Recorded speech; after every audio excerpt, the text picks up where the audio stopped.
হুম, চুপ করো তো, সবসময় নাটক করে শুধু। এখনও অনেক সময় আছে, এখনও 2 মাস সময় আছে, আমি পড়ে একদম ফাটিয়ে ফেলবো। এখন আমার পড়তে ভালো লাগছে না, এখন আমি পড়তে পারবো না।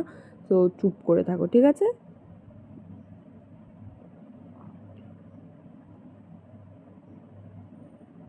উম, উম, উম, এই না, মা তো ঠিকই বলেছে। আমি না এক কাজ করি, একটু পড়তেই বসি, কিন্তু পড়তে বসবোই বা কী করে? আমার তো কিছুই পড়া হয় না। মানে আমি পড়লে তো আমাকে পুরো গোটা বইটাই পড়তে হবে। 2 মাস আমি কী করে শেষ করবো? সবাইকে তো খুব বলে দিচ্ছি যে 2 মাসে শেষ করে ফেলবো, কিন্তু 2 মাসে কী করে শেষ করবো? গোটা বই 2 মাসে শেষ হয়ে যাবে তো। এক কাজ করি, আমি আমার বন্ধুর থেকে না কিছু নোটস চাই, ওর থেকে একটু নোটস চাইবো, ওগুলো পড়বো। আর আমার কাছে কটা তো আছে নোটস, ওগুলো পড়েই হয়ে যাবে। হ্যালো, হ্যাঁ শোন না, ওই মিতা শোন না, বলছিলাম যে একটু নোটস টোটস থাকলে দে না আমাকে। আমার তো কিছুই পড়া হয়নি, আর 2 মাসের মধ্যে আমি কী বা করবো? তুই একটু আমাকে নোটসগুলো পাঠা না, প্লিজ প্লিজ, তুই একটু পাঠা। ওগুলো আমি একটু পড়বো, আর আমার কাছে 2-একটা নোটস আছে, ওগুলো পড়েই পরীক্ষা দিতে চলে যাবো, যা হবে হবে। উফ বাবা, নোটসগুলো পাঠাবে এবার। আমি একটু ওয়েট করি, ততক্ষণে একটু ফোন দেখে নিয়ে ওয়েট করে আবার কী করবো? ওই নোটসগুলো পড়বো, আমার এগুলো পড়বো, আর পড়ে একদম ফাটিয়ে দেবো, আমি ফাটিয়ে দেবো একদম। তারপরে সব যা পারবো না, আনকমন থাকবো, সেগুলো তো আমি বানাবো। বানাতে তো আমি খুব পারি, মানে অঙ্কও বানিয়ে লিখি। আমাকেও আমাকেও আমাদের আছে কতগুলো এ হ্যাঁ। আচ্ছা, কণ্ঠ ব্যঞ্জনধ্বনি। কণ্ঠ ব্যঞ্জনধ্বনি বলতে কী বোঝায়? কোমল তালুতে জিভের পিছন দিক থেকে ঠেকিয়ে ক, খ, গ, ঘ, ঙ, চ, ছ, বিবর্গীজ, ঝ, ঝ, ইঙ, ট, ঠ, র, এগুলো যে হয় সেগুলোকে কণ্ঠ ব্যঞ্জনধ্বনি বলে। আচ্ছা আচ্ছা, এবার ইংলিশের কী আছে? ওই ইংলিশের তো 4টে প্যারা আছে, ঠিক আছে, 4টে প্যারা হয়ে গেছে। আগে এক কাজ করি, আমি ভূগোল খাতাটা হ্যাঁ, ভূগোল খাতাটা কী বলেছে যে বেডফোর্ড লেভেল পরীক্ষা। আচ্ছা, বেডফোর্ড লেভেল পরীক্ষা হলো যে বেডফোর্ড লেভেল পরীক্ষা হলো গিয়ে বেডফোর্ড আর কী বেস ছিল? হ্যাঁ, বেডফোর্ড লেভেল পরীক্ষা হলো ইংল্যান্ডের আলফ্রেড রাসেল। হ্যাঁ, কী করেছিল? ইংল্যান্ডের আলফ্রেড রাসেল। এবার ইতিহাস বইটা করি, ইতিহাস বইটা।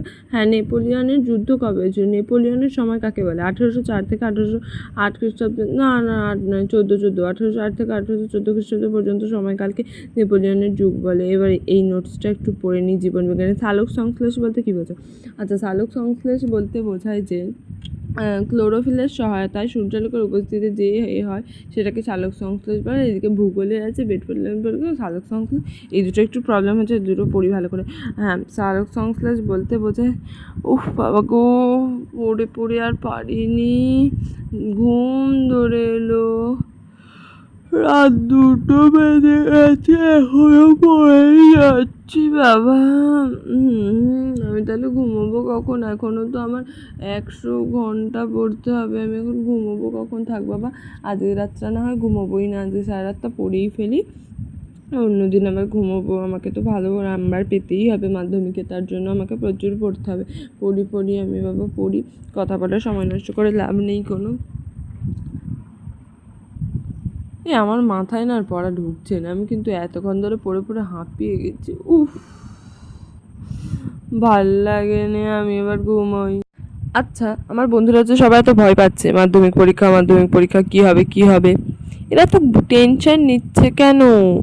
ভাই, এত টেনশন নেওয়ার কী আছে? একটু তো পড়লেই হয়ে যাবে, পাশ করা নিয়ে তো ব্যাপার, পাশ করলেই তো হয়ে যাবে। এক কাজ করি, আমি বরঞ্চ পাশ করার জন্য একটু রঙ্গিকে ফোন করে ওর থেকে সব সিলেবাসটা জেনে তারপরে করবো।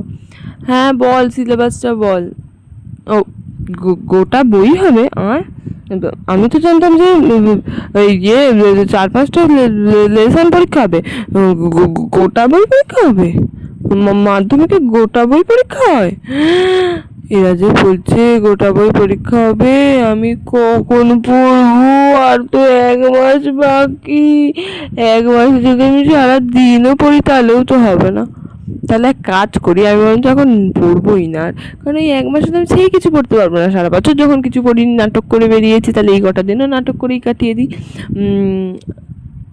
বাবা, আমার তো সব কমপ্লিট, পড়া সবই মোটামুটি কমপ্লিট হয়ে গেছে, একটা দুটো বাকি আছে, সে দুটোও তো আমি কমপ্লিট করে ফেলবো খুব তাড়াতাড়ি। সো বাই দ্য ওয়ে, আমার কিন্তু এবার মাধ্যমিকটা খুবই ভালোই হবে, বিকজ বিকজ বিকজ আমার পড়া হয়ে গেছে অনেকগুলো, আর যেখান থেকে যা পড়বে আমি এবার করতে পারবো, কারণ আমার এখনও সবই মোটামুটি কমপ্লিট হয়ে গেছে, শুধু ম্যাথটা আরেকবার রিভাইজ দিতে হবে, ম্যাথটা আরেকবার রিভাইজ দিলেই হয়ে যাবে। ও ঠাকুর গো, এইবারের মতো আমাকে বাঁচিয়ে নাও গো, তোমার থেকে আমি বেশি চাইছি নি গো, তুমি আমাকে শুধু 5 নাম্বারটা তুলে দাও গো, আমি তো কিছু পড়িনি গো, তুমি তো জানো। ও ঠাকুর, তুমি দেখো আমাকে এবারের মতো বাঁচিয়ে দাও, দেখো এবারের মতো বাঁচিয়ে দাও। এই দাঁড়া দাঁড়া, আরশোলা আরশোলা, ওমা গো, একটু দাঁড়া আরশোলা, আমি ঠাকুরকে একটু বলে নিই, তারপর তুই যা খুশি করার করবি এখানে। ও ঠাকুর গো, আরশোলা চলে এসছে। তারপর কি বলেছে, উচ্চারণ সালে আমাদের দুর্ব্যাং, আমি এসব পড়াশোনা করে কি করব, আমার তো রোহন আছেই, আমি তোর সাথে থাকবো, আর আমার যাই হোক, আমি যদি পড়াশোনা করে ভালো নাম্বারও পাই, আমি তা ওকেই বিয়ে করবো, আর তার থেকে ভালো আমি খারাপ নাম্বারই পাবো, তাহলে বাবা আগে বিয়ে দিয়ে দেবে, তাড়াতাড়ি ভালো নাম্বার পেলেই বাবা কোথায় পড়াতে লেগে যাবে আমাকে, বাবাকেও বলা যায় না, বাবা কোথায় আমাকে পড়াতে লেগে যাবে, তখন তো আমাকে অনেক পড়তে হবে, কিন্তু তাহলে তো ভালো নাম্বার আমাকে তোলাই যাবে না, আমাকে তো বাজে নাম্বার তুলতে হবে, তাহলে তো আমাকে বিয়ে দিয়ে দেবে, আর বিয়ে দিলে আমি বলবো যে বাবা আমি একজনকে পছন্দ করি, বিয়ে যদি দেওয়ারই হয় তাহলে তার সাথেই আমাকে দাও, বললে আমাকে তার সাথেই বিয়ে দেবে, সে পড়াশোনার জন্য আমার জন্য তৈরি হয় না। সো হেভি মজা হবে, ওনার সাথে আমি থাকবো, কি সুন্দর লাগবে, ও আমাকে এখন থেকেই ভেবে কত মজা লাগছে, তাহলে তখন কি হবে, আর আমি থাকবো, আমার শাশুড়ি মা থাকবেন, আমরা একটা ঘরে থাকবো, শাশুড়ি মা পাশের ঘরে থাকবেন, কত মজা, বেশি পড়াশোনা আমার জন্য নয়। এসব পড়াশোনা করে আমার কী লাভ, আমি তো অ্যাক্ট্রেস হবো, অ্যাক্ট্রেস হওয়ার জন্য আমাকে যা যা করতে হবে সেসব আমি সব জানি, সব মুখস্থ, এই মাধ্যমিকটা কোনোভাবে পাস করে যাই, জাস্ট কোনোভাবে 180তে পাস, 180 পেলেই হবে, আর বেশি নাম্বার চাই না, 181ও চাই না আমার, আমি তো অ্যাক্ট্রেস হবো, আর আমার বাবা তো মেনেও নিয়েছে আমাকে অ্যাক্ট্রেস করবে, তাহলে পড়াশোনা করে কী লাভ, মানে শুধু পাসটা করতে হবে, নইলে বাবা ঘর দিয়ে বের করে দেবে, সেটা আলাদা ব্যাপার, কিন্তু পাসটা তো করতে হবে।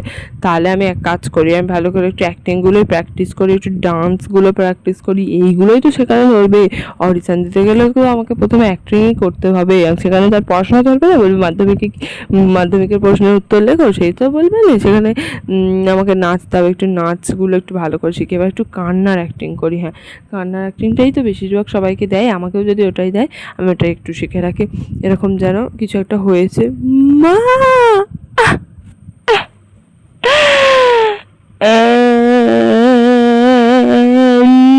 মা, তুমি এমনটা করো না, ও মা, ও মা, ও মা, ও ও মা, তুমি এমনটা করো না, আমার কথাটা বোঝার চেষ্টা করো, আমি সব কিছু বাদ দিয়ে দিয়েছি, শুধু ও মা একটু বোঝো, আমাকে একটু বোঝো, ধৈর্য ধরে বোঝার চেষ্টা করো আমি কি বলতে চাইছি, তারপরে না হয় তোমার যা করার তাই করবো। বাবা কি ভালো অ্যাক্টিং করি, বাহ বাহ, এত সুন্দর অ্যাক্টিং করি, আমাকে নিজেকেই ডাকার কথা, তার থেকে আমাকেই অডিশন দিতে যেতে হবে, আমাকেই তো ডাকার কথা, মানে ওই যারা সিনেমা সিরিয়াল করায় তাদেরকে তো আমাকে নিজেকেই ফোন করে ডাকার কথা, কিন্তু তার থেকে বড় কথা কি আমাকে অডিশন দিতে যেতে হবে, এটাই ভালো লাগছে,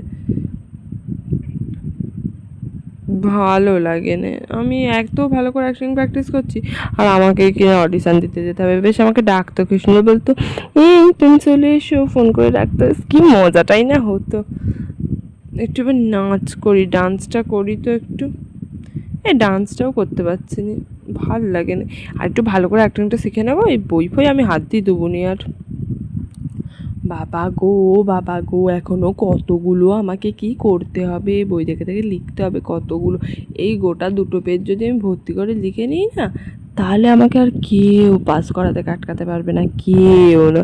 এই দুটো পেজ আমাকে লিখে নিতে হবে, তাড়াতাড়ি লিখে ফেলতে হবে। মা বাবা এসে যাবে, এসে যদি দেখে ফেলে না, ব্যাস ব্যাস ব্যাস, হয়ে গেল হয়ে গেল, গলায় পা তুলে দেবে আমার।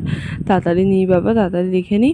বেশি নয়, দুটো পেজ লিখে নিতে হবে। এই জানলা দিয়ে আর দরজা দিয়েই তো ভয় লাগে, বেশ কেউ দেখে চলে না আসে।